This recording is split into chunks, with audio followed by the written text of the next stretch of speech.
அவல்ல செய்யற இந்த ஸ்வீட்டை நீங்க எதுல செஞ்சீங்கன்னு யாராலையும் கண்டுபிடிக்க முடியாது. வாயில போட்ட உடனே கரையிற மாதிரி ஒரு ஸ்வீட் ரெசிபி பார்க்கலாமா? இதுக்கு நான் 1 டம்ளர் அளவுக்கு வெள்ளை அவல் எடுத்திருக்கேன். இதை எண்ணெய் சட்டியில போட்டு லைட்டா வறுக்கணும். அப்படியே சூடு ஏறுற மாதிரி தான், ரொம்ப நேரம் வறுக்க தேவையில்லை.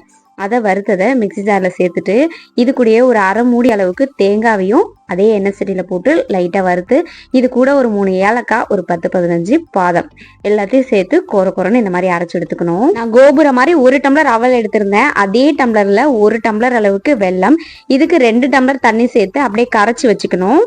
அடுத்து எண்ணெய் சட்டியில நெய் சேர்த்துட்டு இது கூட முந்திரி, பாதம் எது வேணாலும் சேர்த்துக்கலாம். கூடயே நம்ம அரைச்சி வச்ச பவுடரையும் அது கூட சேர்த்து கொஞ்ச நேரம் வறுத்துட்டு அந்த நெய்யில அதுக்கப்புறம் நம்ம கரைச்சி வச்சிருக்க வெள்ளத்தை வடிகட்டி இதுல சேர்த்து கிண்டிக்கிட்டே இருக்கணும். கைவிடாம கிண்டிட்டு கொஞ்சம் கொஞ்சமா நெய் சேர்த்து கிண்டணும். கடைசியா எண்ணெய் சட்டிலாம் ஒட்டாம அப்படியே சுருண்டு வரும்.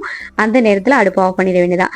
சூப்பரா நம்ம எதுல செஞ்சோம்னே தெரியாத அளவுக்கு ஒரு ஸ்வீட் ரெசிபி. கண்டிப்பா அதை ட்ரை பண்ணி பாருங்க. நம்ம பசங்களுக்குமே நான் எதுல செஞ்சேன்னு யாராலையுமே கண்டுபிடிக்க முடியல. நான் அவல்ல செஞ்சேன்னு அதுக்கப்புறம் தான் அவங்களுக்கே தெரியும்.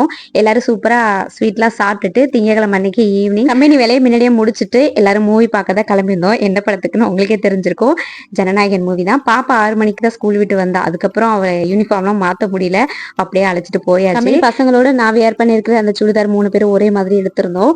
அதோட டீட்டெயில் வேணும்னா இன்ஸ்டால லிங்க்னு கமெண்ட் பண்ணுங்க, நான் உங்களுக்கு டைரக்டா டிஎம் பண்றேன்.